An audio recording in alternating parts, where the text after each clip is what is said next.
Hello, Jeando. Hello, Kevin.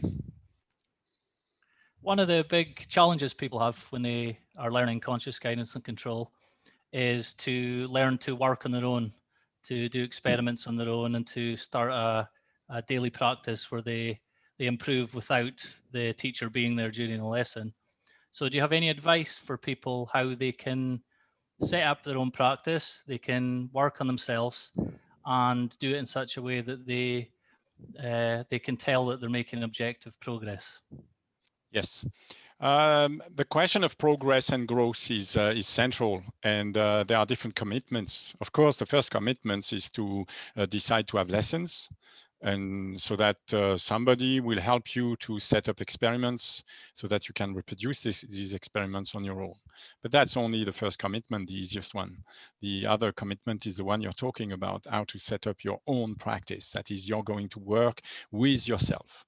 And the most general advice I can give about this is to consider the problem correctly, is to forget about this idea that it's all about movements.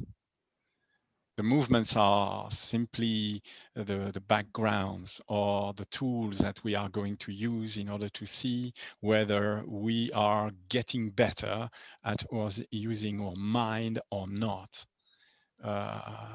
Movements are not the means of growth. They are just like a test. They are just like saying, well, yes, I can make sure that my practice is growing, my self-practice is growing, because the series of movement I, in fact, perform are more in line with conscious guidance and control. So the first thing is that. It's not about setting a time during the day where I'm going to practice these movements. No interest. It's not even something that is very important, is to start recording your experiments of conscious guidance and control. Even that fades into nothingness compared to the clear recognition of the kind of work we want to develop with ourselves. And so for that, the best is to turn to Alexander. I will do so in a moment. And I will show that from the start, the idea was not to develop a physical practice, but a conscious guidance and control of the mind practice, which is really an intellectual direction, an intellectual background, and everything has to do with how you are going to make sure that your practice does not injure your intellectual development. Very often, physical practice are, well, certainly developing people's muscle, people's movements, if you want.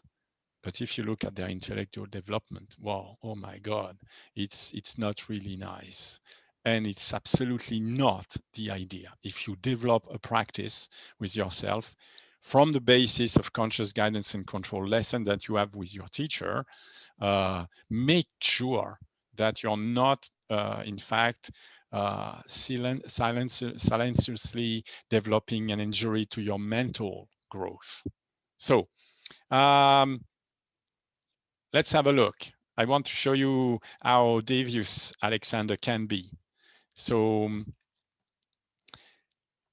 when my computer wants, that's it. Sorry about that. I'm going to share my screen. I'm going to show you something quite strange in Alexander's thinking that is quite different from ours. From that perspective, it's easier to see what I've got in mind. So he's talking about schools and development in general, and of course, it's development of the intellectual faculties. And he's talking about how do you test these. So if you want to develop a successful self-practice, you have to measure. You have to make sure that you know whether you're going in the right direction or not. And I said the right direction is toward, well, a development of intellectual hygiene. Okay, look at what he's saying here. The young and undeveloped organism of the child's mental apparatus is, as it were, put onto the rack, upon the rack, and his intellectual status and probably his educational fate depend upon the result of these tests, which are supposed to be a reliable guide, not only as to the line of procedure to be taken in regard to the details of his school education, but also as to the particular career for which he will be best adapted when the state of adolescence is reached. Well, Alexander is criticizing school test, or what you would call IQ test, intelligence test. He considered that the intelligence tests are ill-advised, are not appropriate. But it's not where I want to draw your attention. I want to draw your attention to the very start of the sentence that is so strange that you have to be very slow, as if not, well, I am French and I don't read English as fast as most English people would. And so because of it, I can sense when something is not right or does not correspond to my categories. So let's look at the start. The young and undeveloped organism of the child mental apparatus. Alexander is talking of the mental apparatus as an organism. It's not something that would come to my way of thinking directly. For me, I've got the organism, there is a physical part, and there is a mental part. That's quite simple, and everybody would read that, well, in a second, without stopping ever about it.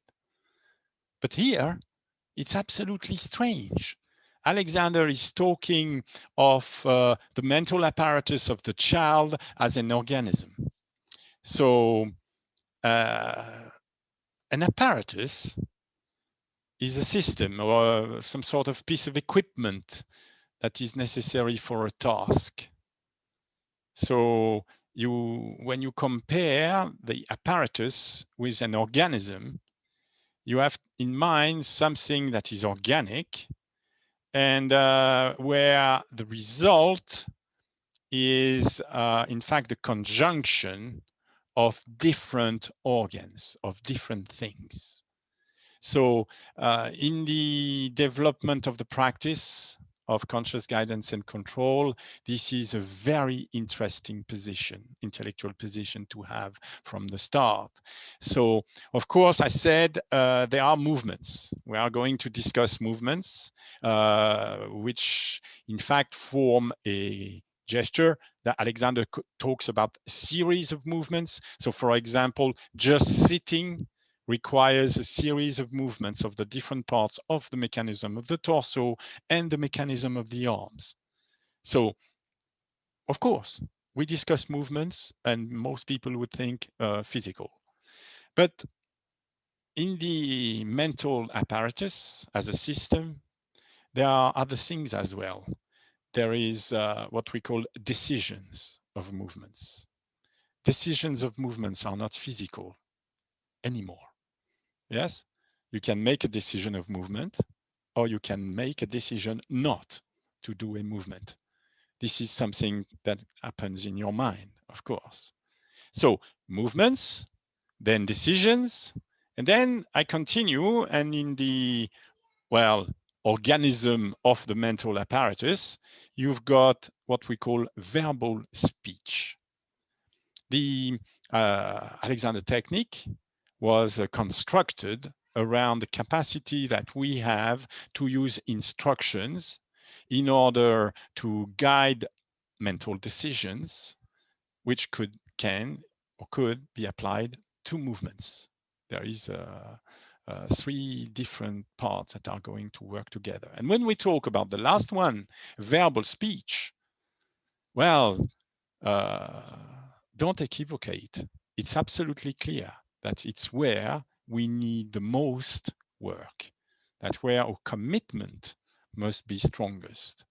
So this is not something you can invent by yourself. That's why I said at first it's better to commit to having a few lessons with a teacher that is going to introduce you to the work with verbal speech, the work with, in fact, translating instructions into action through a process where you understand the speech instruction that leads to a decision. You have to construct the conception of the movement required in the decision. And last, you will perform the movement in front of the camera and, of course, control whether you've done what you said you wanted to see on screen or not, and take action in case you haven't. So this is the process of conscious guidance and control. And so in the construction of a practice, of the self-practice, well, it's obvious that you need to have these categories and these system of organizing the mental apparatus as an organism. You need to understand that you can only use verbal speech if you can direct your attention toward the memory of the instructions. So there is a development of memory.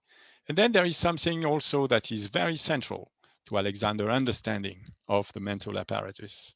It's his knowledge about stage fright.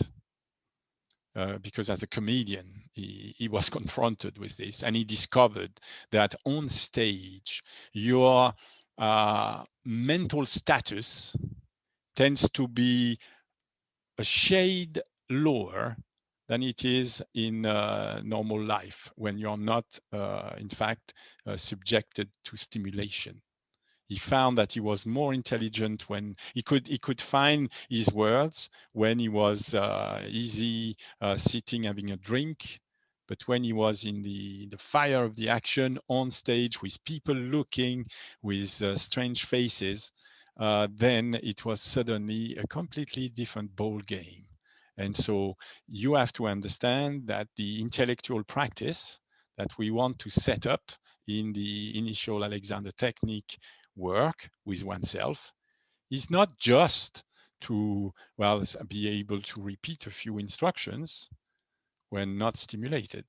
It's absolutely necessary to encounter our status, our intellectual status when stimulated. So when you start engaging into self-practice around these ideas, around the idea of using the mental apparatus as an organism in activity, which means in kind of stage fright activity, if you want, then you're starting on the good track. It's my first answer. My first answer, the first thing to look at when you're thinking, it's in general terms, to think that, yes, intellectual growth is the matter. And physical movements, physical breathing, physical organization of the torso is just a convenient tool, because also you will find that there are bridges between your capacity to organize the torso under intellectual stress into an expanding system.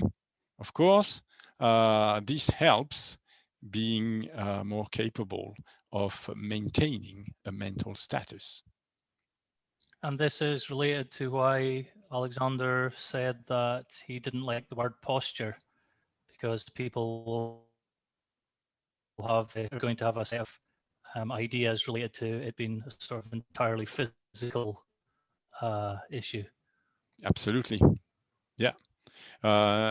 Also, this is why we have such concepts as inhibition, which is the capacity to refuse to do some movements, and it's the capacity of stopping some movements. So that means that you start to use language in order to control your timing. And in the work on oneself, I would insist at first on pupils starting to realize what we mean by the control of timing. That is, control when we start some series of movements. So when I ask a pupil to perform a series of movements, these series of movements have a name, we call it an adjustment. It's a general adjustment. We want several movements to appear simultaneously or nearly, so that a torso that is shortened and narrowed will be seen to lengthen and expand. So this is what I call an adjustment, a series of movements. These series of movements must start somewhere. So inhibition is required, this capacity to, in fact, govern when we stop, when we start is necessary just to have a series of intentions in mind. Because if you do not control yourself, control your intellectual habits, which is that as soon as you receive an order given by the teacher or given by yourself, you enter into action in order to feel how it's like. Well, if that habit is there, and I can tell you from my own experience, my own teaching experience, and my experience as a pupil, at first, you can't not have it. We are all, in fact, trained in the same way in our schools, and we have been trained to try and be fast. We have been trained to try and act intelligently, quickly. And so as a result, we have this very strong social habit of reacting very quickly, trying to feel any sort of instruction we are given. And so stopping before acting is fundamental, because if you don't stop, well, you cannot have a series of intention in mind. And so the whole idea of conscious guidance, the whole idea of the means whereby series disappears totally, because you're just going to have one instruction and you are going to react. The second instruction, you're going to react. While you're doing an instruction, I mean, reacting to the first instruction, trying to feel how it is, well, that particular movement is going to be roughly conscious. You know what you're doing. You know why you're doing that movement. But Alexander points to a fact, is that all the other movements of the mechanism of the torso that is related to the movement you are doing. So imagine you want to project the upper part of the torso forward and up, let's say. Why not? Well, you will find that when you react to that intention without stopping, you will more or less project the upper part of the torso forward and up, but all the other parts of the torso are going to move as well. And they are going to move according to the old pattern, which means that you have one new movement that is fighting for and will necessarily lose, so that the overall coordination will be as bad as the old one or worse. And you have made no progress toward a coordination of all the movements.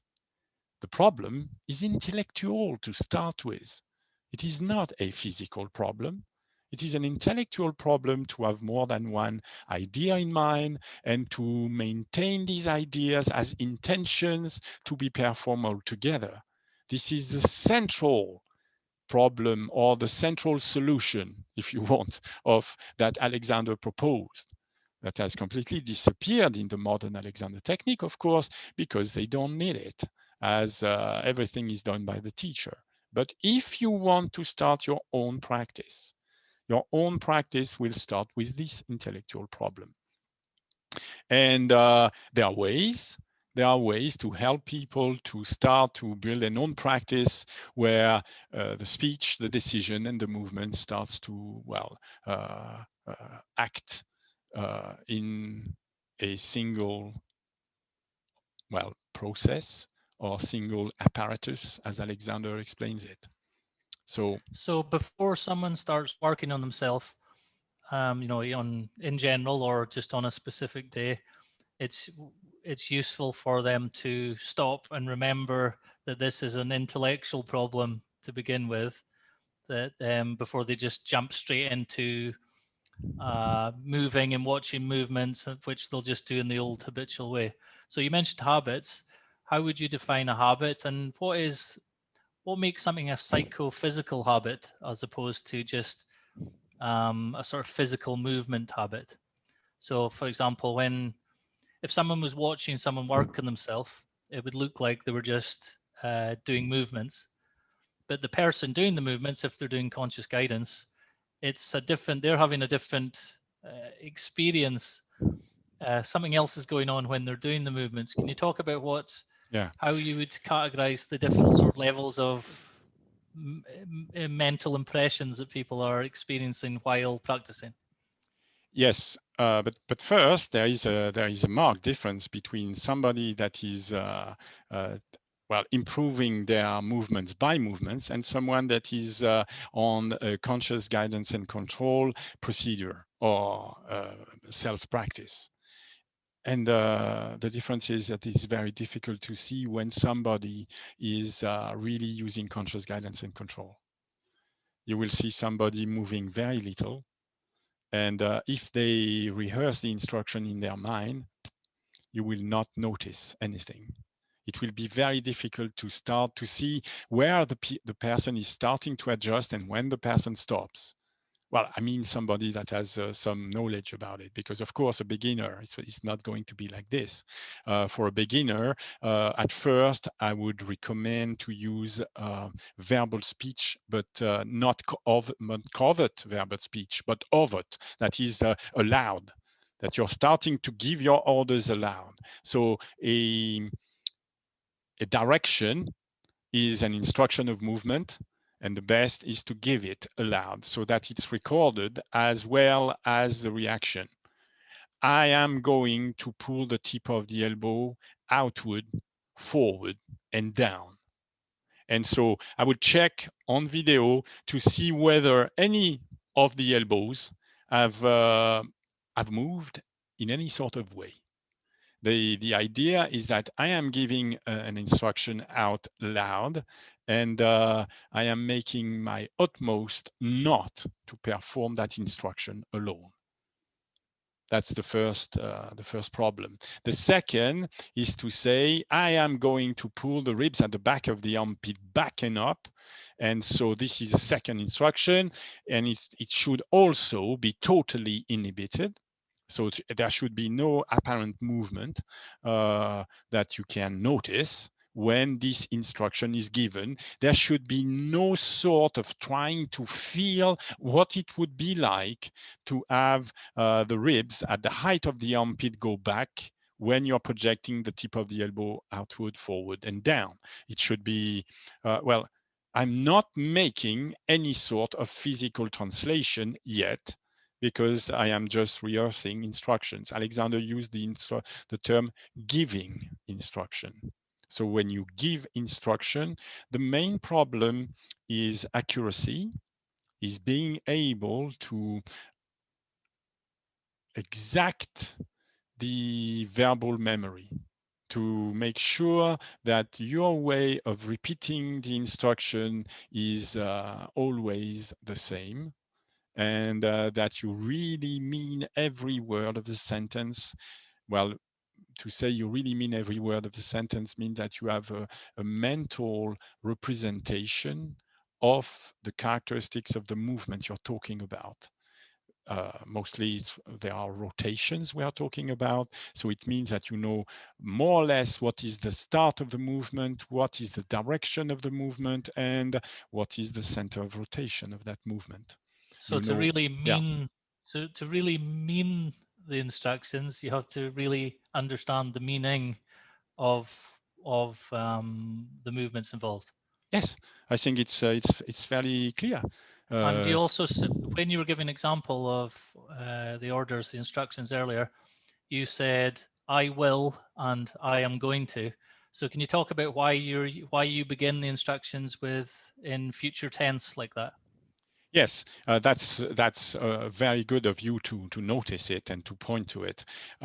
We are in conscious guidance and control. We are in fact anticipating the future.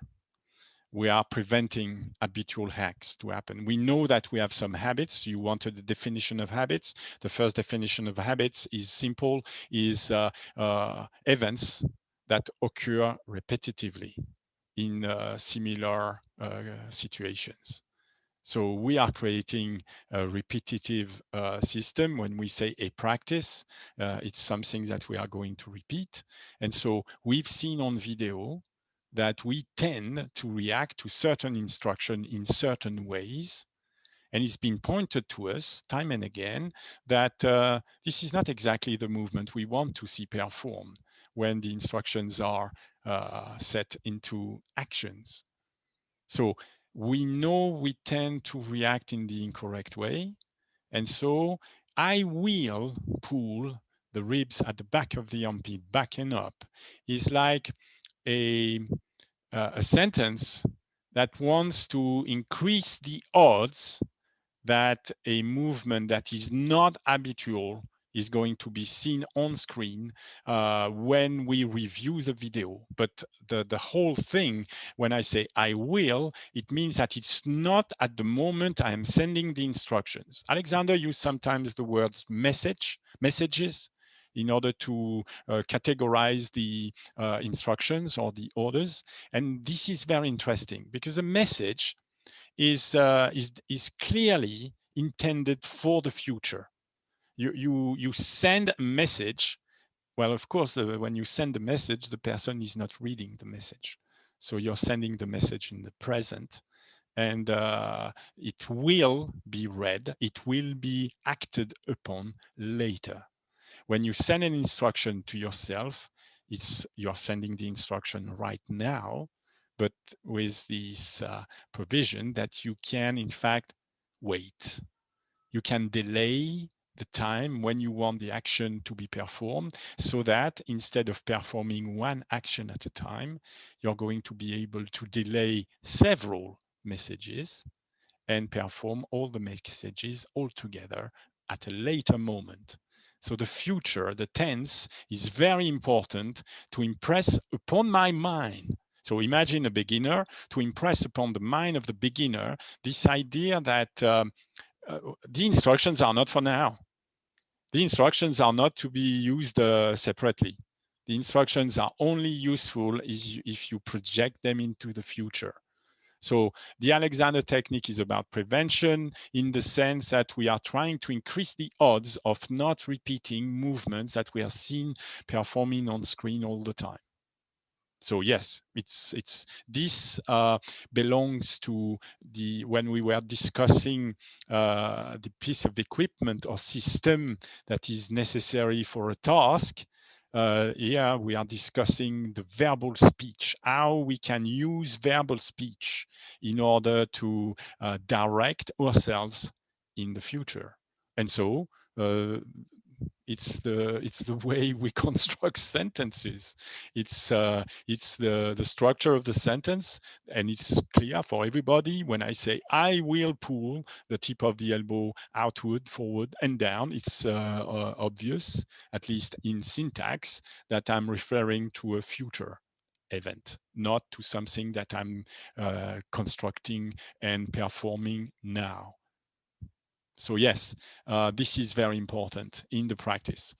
When the person is, after having a lesson, the person wants to dedicate a moment to practice.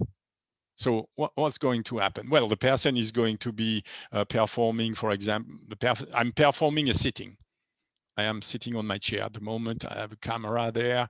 Normally, I would ask the pupil to be in roughly the same configuration, but certainly with the camera set to the side, because it's more interesting to view oneself from the side, as if you were, when the Alexander teacher is working with the pupil, very often he's standing next to the pupil and looking at the side, looking at what we call the sagittal view. So you're looking at the sagittal balance of the spine and torso. So I would ask the pupil to have the camera set there. And then the pupil is going to investigate how he stops and starts. It's very simple. To investigate stop, you start by, well, making a decision that you're not going to move. So I've made my decision not to move, and I'm going to repeat a series of instructions. While this is going on, the camera is filming the torso and mechanism of the arm. And so I want to see whether I can continue to stop movements when I reverse instructions. Very simple. If I am capable of staying calm and not move anything, apparently, that's already a good start.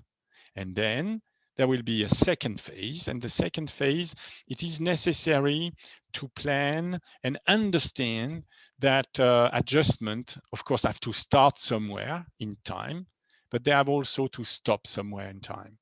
So in order for to improve my practice and improve the practice of my pupils, I have invented another way to use verbal speech. It's to make timing verbal decision. It's very simple. Well, I really copied that idea from a small passage in the Delsart books. I remember that Delsart was a musician, and in music there is something you do. Well, if you work in an ensemble with a group, every musician will count in his head.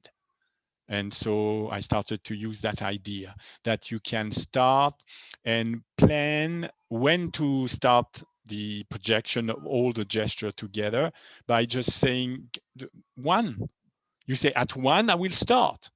And you say 1, 2, 3. A count to 3 is a duration. And you will decide that at 3, you will stop. So the readjustment will well, like take 2 seconds. There is 2 seconds between 1 and 3. 1 and 2 is 1 second, 2 and 3 is 1 second, 2 seconds. And I instruct all my pupils, and that is to help them develop their self-practice, just to see whether they are capable on screen when they watch the video that they have made of themselves during a readjustment, if they are capable of starting the movement at 1 and stopping at 3. It's like in, if you listen to a concert and you have one musician that doesn't stop with the others, it's very clearly, it's so annoying. Everybody will turn around and look at the offender. Yes, same thing can happen with ourselves. We are going to start to discover that we are not at first in the capacity of ordering movements. Most people, when they have this idea of ordering movements, they think of ordering the start of a movement. I've seen very few understanding that it was also and very much about stopping a movement.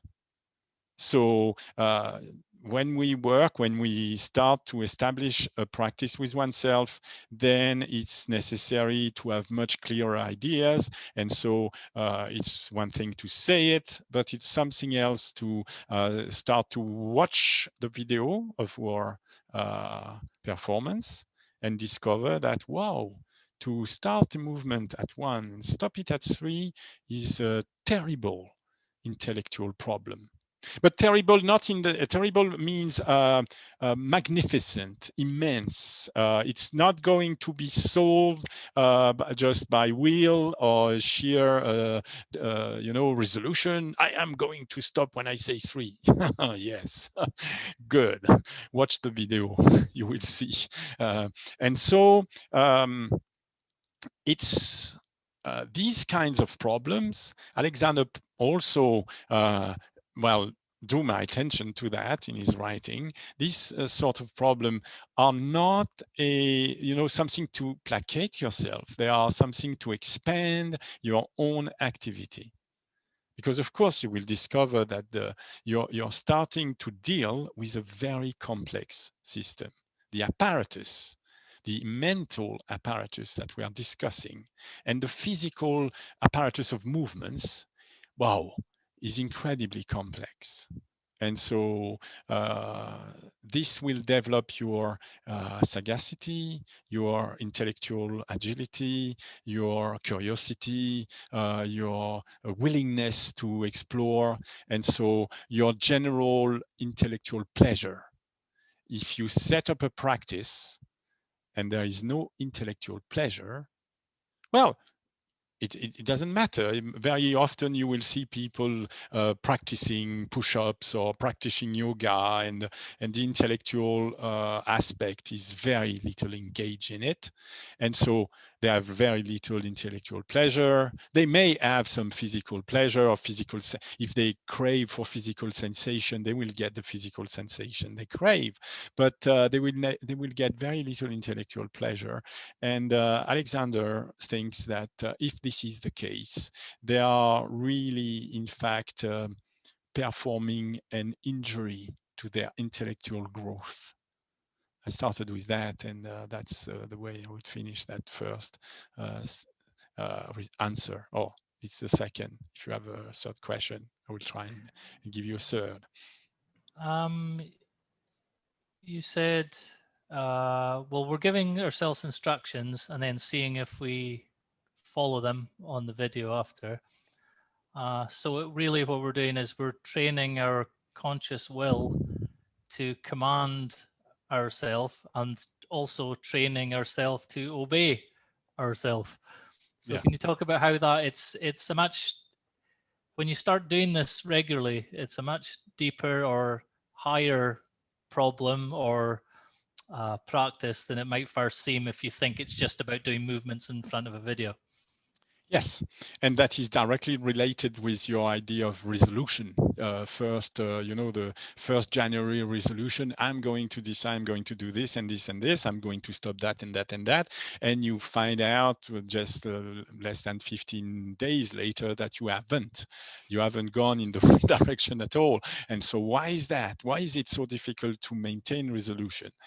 And here we have the answer, because we are not trained to, in fact, set up resolution that are intellectually feasible.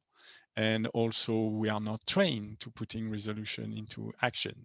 The whole business of the initial Alexander technique is to translate intentions, verbal orders, into acts, and to discover that we are discussing a process. You're going to start giving yourself instructions. You're going to discover that you can't stop yourself from doing the instructions separately, which is not what we want. It's absolutely obvious that it's necessary to have more than one thing in mind, because if at one moment on the first, after quite an heavy evening of drinking a little and having a lot of meat, really, a lot of the food, and you're really suffering from it, and then you make decisions. Of course, nothing says that you're going to implement this decision at all, because you have to understand that you are making this decision under the pressure of feeling bad. So there are two mental aspects. And you have to understand that in other conditions, the mental aspect is going to be different. The mental aspect is the physical feeling that you have, with a different feeling of, for example, lightness and elation and being on top of everything. You may then forget completely the resolution you've made. So it's necessary to keep a decision, to understand that you must be able to have that same decision under complete different feelings, which means that you are training your mind to, in fact, separate the feelings on one side from the intellectual consideration on the other, but not separate in the sense that you want to get rid of the sense, of the feeling sense, of the old feeling sense. No, you don't want to get rid of it. You want to see whether you can continue with your intellectual decision, no matter what is the change in the sensory part of the apparatus. So it's a completely, and that, I must tell you, must be trained. At first, we are so used to associating the intellectual and the feeling side together in sort of a soup so that we need the exact same composition of the soup to find the same activity. This is not possible. So it's necessary in order to discover that yes, we can put resolution in practice. Yes, we can develop conscious guidance. Well, it's necessary also to understand that we need to develop a new control of the apparatus, of the intellectual apparatus. We need to be able to memorize instructions, and memorizing instruction, especially in case of what I call stage fright condition, well, memory has to be trained in order to withstand the onslaught of physical impression, sweating hands, bellies, bad back, pain in the head. Am I performing as well mental operation when I feel any of these things? Obviously not at first. The initial Alexander technique, when we talk about conscious guidance, we talk of a project where we can start to perform decisions in whatever sensory or adverse sensory conditions. And And this the has been center of trained. this is taking control of your inner speech. Yeah. Because I think most people are just walking around narrating things in their head. They have this ongoing self-talk, very negative for a lot of people. And often they're in things like New Year's resolutions, they're telling themselves all the time, I'm going to do this. They're going to do this, going to do something else, stop doing this. And then they find themselves not doing it or continuing the habit. And gradually, by doing the conscious guidance work and by watching yourself in the video and learning to get your body to obey your commands of movements, you find yourself listening to your self-speech more. So when you say you're going to do something later, you're more likely to do it now than before, because you've taught yourself that when I say I'm going to do something, I really mean it. And I'm going to watch the video until I do it. I'm not going to just feel like I did it. Can you talk about how the importance of taking control of your self-talk, your inner speech? Yes, and before I do that, I want to modify something you've said because it's not exact, and many people may have a wrong interpretation, because you said you're going to take control over your physical acts, and this is just a consequence. For that to happen, you need to take control over your intellectual acts. It's the intellectual apparatus that is the problem.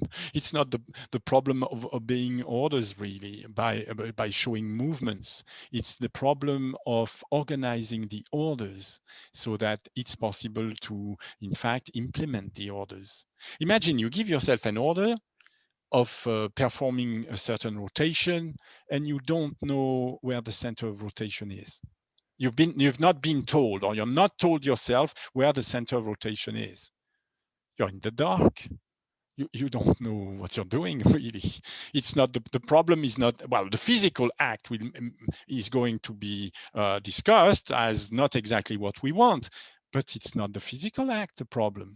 The problem is the lack of acuity of the guidance. So in order to see a correct movement coordinated with another movement, you need to really mean your instructions. And this is an intellectual problem and not a physical problem. The whole thing of this lesson is I try and demonstrate at every single turn that if I cannot transmit a conception of the movement, an accurate conception of the movements, of the different parameters of the movements, how can I expect the person to be able to perform these movements in practice anyhow or anytime? No way. This is inconsiderate. So the idea is not really to, in fact, take control and obey in the physical sense. It's to take control and obey in the intellectual sense. That's what I wanted to say. So now, Regarding taking control of verbal speech, there are many examples. One is memory, you know, just understanding that we have a very poor grasp of what makes a good verbal memory, or what makes the whole thing shipwreck. Alexander used that expression, to shipwreck. I think it's a good one here. Is that how do you keep your memory afloat when the conditions are getting rough? When you feel tired, or I don't know, sick, or pressured, or anything like this. And this is really a spring of the work, how to develop our intellectual hygiene. I've got this idea in mind at the moment, this system where you can make sure that your intellectual health is not in jeopardy. Just repeating movements, like for example, we discuss breathing very often, and there are some procedures of breathing. We can perform procedures of breathing in such a way, well, expanding the torso, everything looks nice, and at the same time the person is injuring physical or the mental health of the apparatus, because the person does not really mean the instruction. The person is just involved into repeating a somatic performance. Well, when the person repeats a somatic performance, with all you can say about the fantastic sensory cognition and everything, the person is just endangering the intellectual acuity, the intellectual movements. The person is not reasoning at all. The person is just trying to improve something, and believing that repeating that poorly guided system is going to improve anything is just madness. It's not true. It's not going to work. So when you set up your practice, well, at first, it's so obvious that the first thing you need is to clean your act regarding speech. So you think, okay, I want to solve a problem. This morning I was working. My son is 6, and so he likes arithmetics. So, and it's good, of course, because he likes arithmetics. He's good at it. And I tried to explain to him ways to improve, because he's got some sort of operation that he knows how to perform, and he wants to constrict every single problem that he's faced with the same operation. I'm trying to give him ideas that there are other ways, that there are other strategies, that he must continue working in the way he likes to solve these problems. So 19 plus 24 is 24 plus 20 minus 1. It's just a verbal rewriting of the arithmetic problem, and I show him that by using speech and rephrasing problems in a way that is logical, will lead him to be much faster in these answers. And when he discovers that, yes, well, he answered much faster for a problem of similar difficulty than last time, then suddenly you see a smile on his face, and you see that he's got something that will, in fact, help him to go further. Success. Because all we are saying about setting up a practice and being really clear and meaning things, it looks really, well, a bit, I don't know, it's not funny. It's not, no. When you start performing and discovering that, yes, there is this possibility of intellectual development, of intellectual acuity, then you suddenly have a smile. When you start to understand, when you for example, we had a lesson this morning and we discussed a very, very interesting problem of widening the upper part of the arm away from one another. Alexander points to that and says, on hands on the back of a chair, the pupil is asked to support the body with his arms, that's the word he's using. And he says that many people, when they do that, instead of widening on the upper part of the arm, they do the exact opposite. They increase the pressure on the internal part of the arms. And so how do we solve that? Is a fundamental question. You may try and set your hands on the back of the chair and repeat the thing for 20 years without getting no nearer to the solution of the problem, because the solution of the problem is beyond our habitual capacity of movements, of concerted movements. But this morning we discussed the conception, a conception of the movement that would be completely different to our naive appreciation of where the rotation should happen. This morning, I asked you to change in your mind and use a little apparatus so that you don't do it with your own parts, but do it on the in an external way. And you start to look at the problem as a mechanical problem. And you start to see that it was possible to imagine a different axis of rotation for two parts. Most people, when they observe a mechanical mechanism with two bones, and the two bones are jointed, their first and really strong intellectual habit, or you would say commitment or resolution, is to forget any other possibility than the movement could be elsewhere than the joint. I remember explaining to an Alexander teacher that we were using some spots on the internal part of the hand. I said, for example, the base of the index finger is the middle of the line that separates the finger from the palm. So it's possible to point to that spot. And so I asked the person to organize the movement of the fingers relatively to the palm, having this spot in mind. But after a time, the person started to think and said, no, this is not correct. This is untrue. Because when you look at it, you will find that the joint where the finger is moving is not where you're pointing. You're asking me to reason about a movement of the finger relatively to the palm, but the spot you're indicating, well, covertly as the center of rotation, is not the center of rotation. The center of rotation should be at the joint. Why? Is my question. And the person says, but because that's where the parts are moving. And the answer is no. Not obligatory. In his way of thinking, yes, but you can imagine that it's possible to expand the joint. And if you want to expand the joint, you have to set a center of rotation that is, in fact, at a certain distance, at a lever arm from the joint between the bones. The same thing occurs with upper part of the arm away from one another, and this cannot be approached with physical or somatic transmission.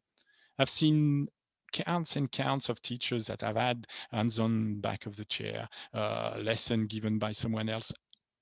They have no idea what we are talking about when we are saying that the upper part of the arm are going away from one another. This morning, you had a clear representation of what we were talking about, when we set a center of rotation as a decision, and you discovered that because you had this idea, it was suddenly possible for you to perform a new movement with your own shoulders. And the fascinating thing about this is it's not that you go from the old restricted movement through a progression towards the new expanded movement. You change the conception and then you just suddenly all at once can do a new expanded movement. Yes. There's no, it's just you have a sort of preconception about how it works beforehand.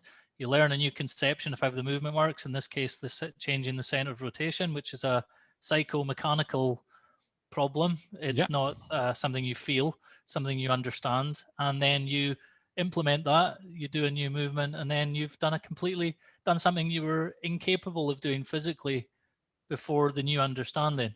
It's not that you gradually get better and better at doing the same movement and force it further, which is what people might think if they were just watching. Exactly. So that has been pointed by several observers as something that is a clear effect of the conscious guidance system. It's when you're suddenly surprised that something that was impossible becomes possible straight away. There is no, some sort of time where you have to start the new thing and build it. No. It's there. It's there because suddenly you're able to understand it. Most people on the somatic side would disbelieve this. They think this is not possible. Action should precede conception.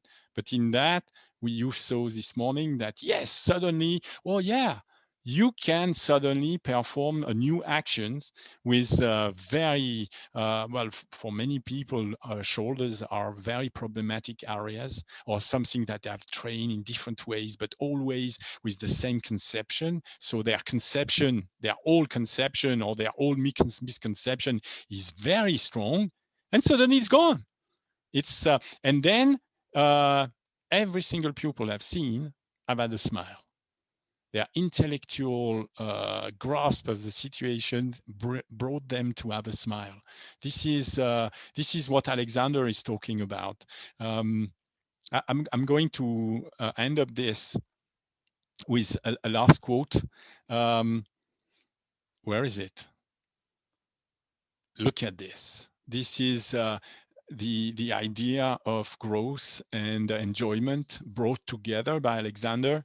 And he says, conscious employment of the psychophysical mechanism on a basis not of a specific but of a general coordination in all the acts of living constitutes a real and never-ending intellectual problem of constructive control, which instead of destroying, develops the interest and general intellectual pleasure in even such ordinary acts as those of sitting down, standing up, or widening the upper part of the arm if you want.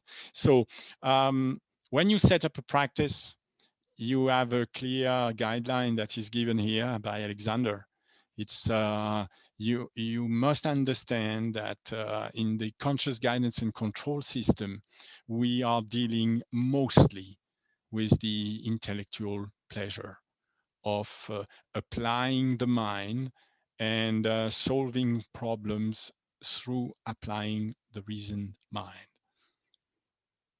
Okay? Yes, amazing. Okay, I think that's a good place to stop today. And we'll continue with this along these lines the next interview. So for everyone watching the video, if you want to book a lesson with Jeando, you'll find a link to his website underneath. And we will see everybody again in the next video. So thank you a lot, Jeando. You're welcome.